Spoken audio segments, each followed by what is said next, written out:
a quitté ses bureaux pour se rendre dans le quartier où j'habite, pour parler avec les gardiens et gardiennes d'immeubles de problèmes de délinquance, de problèmes de drogue.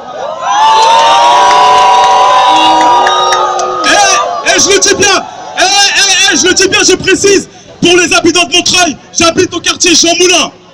Donc le maire s'est déplacé au quartier Jean Moulin parce que, pour lui, les affaires de drogue sont plus importantes que l'histoire de mon fils.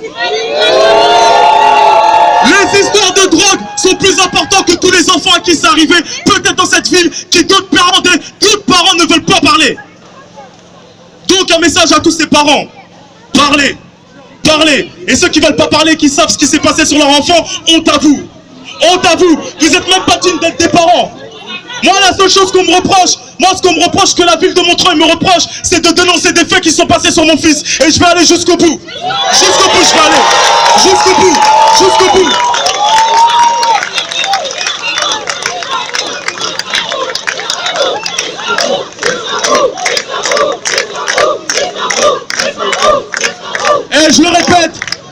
Et je le répète, s'il vous plaît, continuez à vous mobiliser.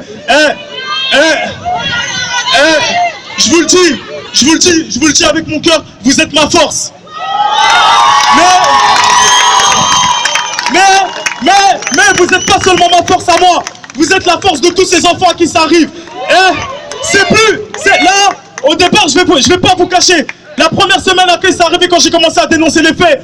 En tant que noir, oui, je me suis senti persécuté en tant que noir. Je me suis dit peut-être qu'il y a un problème de racisme. Mais là,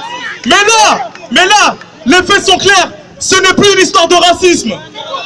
Ce n'est plus une histoire de racisme. C'est un enfant.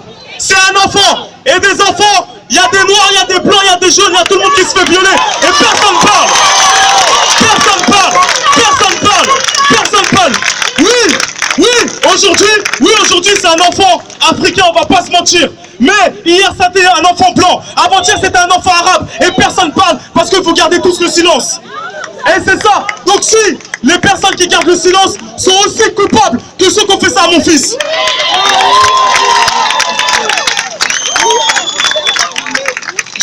Je vais terminer là parce que je suis pas doué pour les grands discours. Mais franchement, je le répète, ça me fait chaud au cœur. Continuez sur les réseaux sociaux parce qu'il n'y a que comme ça. Il n'y a que comme ça qu'on y arrivera. Il n'y a que comme ça. Il n'y a que comme ça qu'on y arrivera. Parce que ces gens-là veulent me faire taire. Ils me menacent en disant que de toute façon, ça n'ira pas jusqu'au bout. D'autres personnes me dissuadent en me disant que oui, de toute façon, il y a des cas, il y a des milliers de cas comme ça et que votre enfant n'obtiendra pas justice maintenant. La mobilisation, faut qu'elle continue. Parce que la mairie a peur de nous, moi je vous le dis. Ils ont peur. Regardez tous les gars qu'ils ont mobilisés pour nous. Regardez tous les gars qu'ils ont mobilisés pour nous. Regardez. Et c'est la même chose. Parce que ces gens-là qui sont là, ils protègent les pédophiles. C'est la même chose. C'est la même chose. Donc voilà, merci beaucoup. Et continuons la mobilisation. Et un grand merci. Voilà.